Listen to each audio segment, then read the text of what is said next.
When I pretend everything is what I want it to be, I look exactly like what you had always wanted to see. When I pretend I can forget about the criminal I am, stealing second after second just cause I know I can. But I can't pretend this is the... Halo.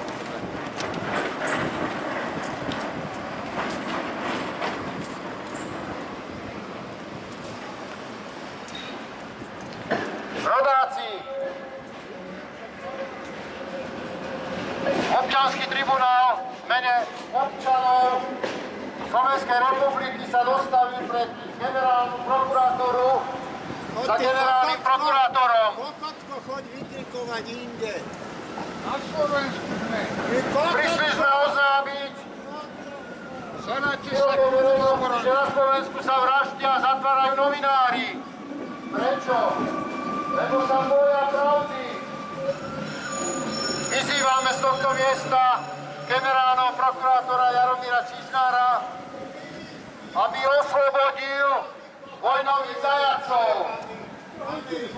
Čo je? Vojnových zajatcov, ktorí sú zamrežovaní v koncentračnom tábore v Nitre. Vážení spoluobčania, dovolte nám, aby sme vaše ľadové srdcia roztopili, naštartovali a rozbehli. Lebo najväčším našim problémom je ľahostajnosť. Naši väčší nepriatelia nainštalovali program neľudskosti. Zapamätajte si, ak sa budeme správať ako červí, konzumovať, rozmnožovať, dopadneme ako červí. Ak chcete zlikvidovať ľudstvo, musíte demontovať ľudskosť. A v takom stave sa práve že nachádzame.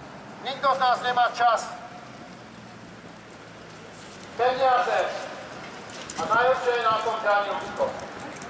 Takže generálny prokurátor, z tohto miesta vás vyzývame, aby ste oslobodili týchto dvoch novinárov, ktorí boli zamrežovaní len preto, že oznamovali pravdu. A tejto pravdy sa bojí nadnárodná moc, ktorá nám panuje.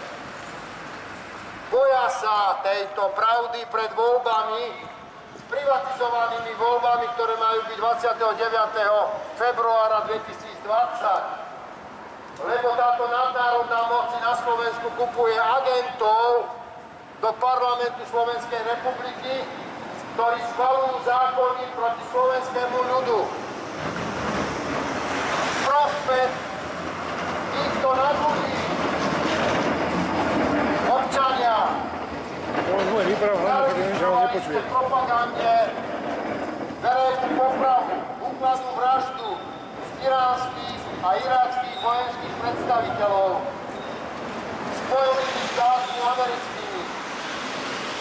Na Donalda Trumpa mal byť vydaný medzinárodný zatýkač generálnym prokurátorom, lebo v oblasti ľudských práv má právomoc a jurisdikciu aj Slovenská republika.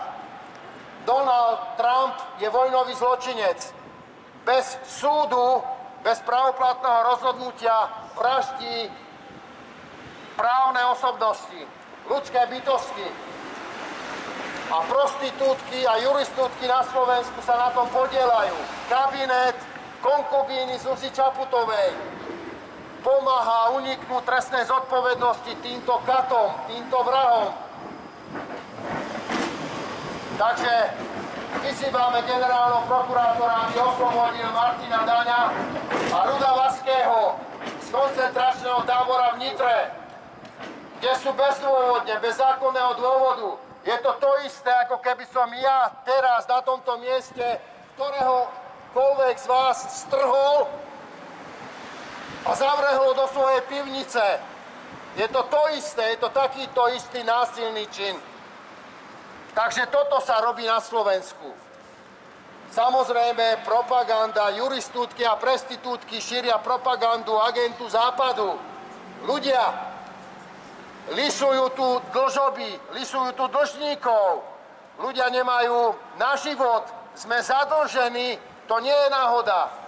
To nie je preto, že ľudia sú ľahostajní, konzumujú alkohol a tak ďalej a tak ďalej. Viete veľmi dobre, čo sa robí v sociálnych poisťovniach, na úradoch práce, u zamestnávateľov, otrocká mzda, dôchodcov nám vraždia, v penziónoch, tabletkami, odsudzili nás, samé konflikty, nedostatok peňazí, koristníctvo a najhoršie je na tom to, že nás poštvali jedného proti druhému. A vy sa bojíte postaviť na stranu dobra. Nikto nemá čas, každý sa naháňa. Žijete v strachu o svoju existenciu, o svoju budúcnosť. Mladí ľudia nemajú žiadnu budúcnosť. Nemôžu si zakladať rodiny, nemôžu mať deti. Pozrite sa, Ema má búrku. Muž je ženou. Greta má pravdu večnú. Vlastnenectvo je zločin. Pravda je trestným činom. Do takéhoto stavu sme sa dostali, takže ich treba vykričať. Jaromír Čižnár, ak si chlapom a nie si absolútna šachová figurka na šachovnici globalistov, tak veríme tomu, že niečo spravíš pre týchto novinárov, lebo sú tam bezdôvodne. A súčasne bolo porušené medzinárodné právo v maximálnej lehote zadržania. Ľudia, môže byť niekto vinný za to, že kritizuje verejných ničiteľov. Môžete pošpiniť špinu, môžete natrieť čiernu farbu na čierno. Takže keď je niekto na strane pravdy a dobrá, nemôže páchať trestné činy. Takže z tohto miesta v mene Slovenskej republiky vyzývame generálneho prokurátora opätovne oslobodiť vojnových zajatcov, novinárov. Súčasne ho vyzývame, aby materiálne naplnil medzinárodný zatýkač na Donalda Trumpa, ktorý svojvoľne vraždí ľudí, iráckych a iránskych vojnových predstaviteľov, ktorí prišli za účelom mierovej misie do Iraku a on ich verejne popravil. Tým dali jasne najavo nám všetkým, kto je pánom, kto rozhoduje o našich životoch. Občania, uvedomte si, že keby sme mali moc, tak tu nemusíme teraz s megafónom rozprávať, oznamovať, vyhlasovať to, čo ohlasujeme. Prečo? Lebo máme moc, ale v parlamente máme agentov západu. Matovič, Sulík, Bugár, ale aj Fico. A teraz sa tam tlačia izraelské strany, Progresívne Slovensko, Spolu, Žaludí, Kiska, všetko deklasované živly. Kiska je verejný kriminálnik, podvodník, úžerník. Takže vyzývam vás, aby ste poriadne sa zamysleli nad privatizovanými voľbami. Boli ste zbavení svojho občianstva, boli ste zbavení svojej domoviny, ľudskej dôstojnosti, slobody, svojho majetku a životov v krematóriách. Odpovedzte si sami, či tento život sa oplatí žiť, keď nikto nemá čas, nikto nemá peniaze, pomaly každý druhý nemá zdravie, právo. Zdravotná starostlivosť je biznisom. Netvárme sa, že právnici sú svätí, že novinárky sú sväté. Nie, je to biznis, je to o prachoch a my sme tovarom. Národy a štáty sa nepredávajú. S takýmito komoditami sa neobchoduje.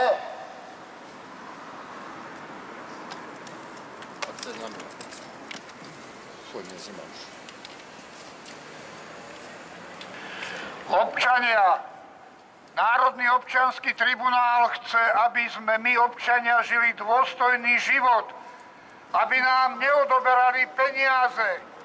Tu nám máme, vidíte, zdravotne invalidne postihnutých. Ako sa stará tento systém o nich? dáva minimum. A tí, ktorí sa starajú o nich 24 hodín denne, tí nemajú ani na to, aby prežili. A oni sa topia v miliardách. A to sú naše peniaze.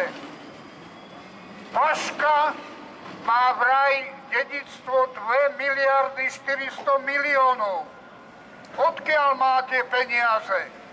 To sú naše peniaze, my sme dedičmi toho. Ale ako vidíte, invalidi, tí, ktorí sa starajú o nich, musia chodiť prosiť o milosť, aby dostali nejaký milodar. Nežijeme svoj život, žijeme život, ktorý nám natískajú.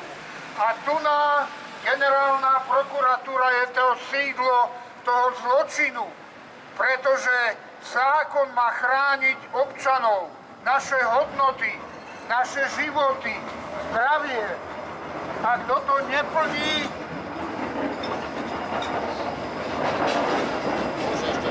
mal by byť trestne stíhaný za to. A nie naopak.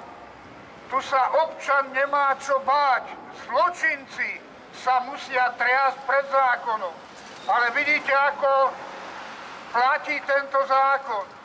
Sme tu aj preto, že dvaja novinári, Martin Daňo, Rudolf Vasky, boli vzatí do zajatia. To nebolo zatknutie, to je zajatie, pretože stratili mandát. Ten, kto nerešpektuje ústavu, alebo kto nerešpektuje medzinárodné právo, nemá na to oprávnenie, aby o niečom rozhodoval. Generálny prokurátor mal okamžite týchto dvoch pustiť, tak ako sa to udialo v prípade zločinca Karla Mela. Toho prepustili pre procesnú chybu. Vrah, mafián, bol prepustený na slobodu, ale novinári Martin Daňo, Rudolf Vasky nie sú prepustení, hoci porušili minimálne o 20 hodín danú lehotu. Automaticky mali byť už vonku na slobode. Preto upozorňujeme generálneho prokurátora, keď už berie peniaze od nás občanov, tak nech rešpektuje určité medzinárodné právo, ktoré je nadradené aj našej ústave. Nech rešpektuje a nech začnú konečne rešpektovať občana. Neverte voľbám. Vidíte, tu nám chodia robiť nábory, čo nám nasľubujú. Ale kto sa z nich postaví ako my a ide bojovať za nespravodlivo uväznených a presnejšie zajatých občanov? Nikto. Nasľubujú a nesplnia. Lebo vedia, že vy ste zbabeli a necháte si páčiť všetko od nich. V iných štátoch, ako sú trebárs odvážni Francúzi, tam, keď chcú len niečo spraviť proti občanom, sú v uliciach. A keď nesplní strana to, čo má, tak sú znovu v uliciach a ukazujú svoju silu. Ale vaša sila nie je chodiť po uliciach len tak, nakupovať za posledné, zapožičané s exekúciami a podobne. Nežijete svoj život, ale vy máte právo žiť svoj život. Ústava hovorí, vy ste tu pánmi a hento sú naši zástupcovia. Ale zatiaľ je to naopak. My sa prosíme našim zástupcom. Preto dosť bolo toho a začnime od seba. Odmietnúť podvodné voľby. Vytvorme si my, občania, svoje vlastné voľby. Nie to, čo nám oni nútia, kadejakými izraelskými, americkými a podobnými agentmi a spoločnosťami. To nie sú naše slovenské záujmy. Takže upozorňujeme znovu, ešte raz a naposledy, generálneho prokurátora Čižnára, aby konal okamžite, bezodkladne a splnil to, čo mu ho zavezuje právo, čo mu on prisahal a čo mu sa mal dať. Takže je to jeho povinnosť svätá.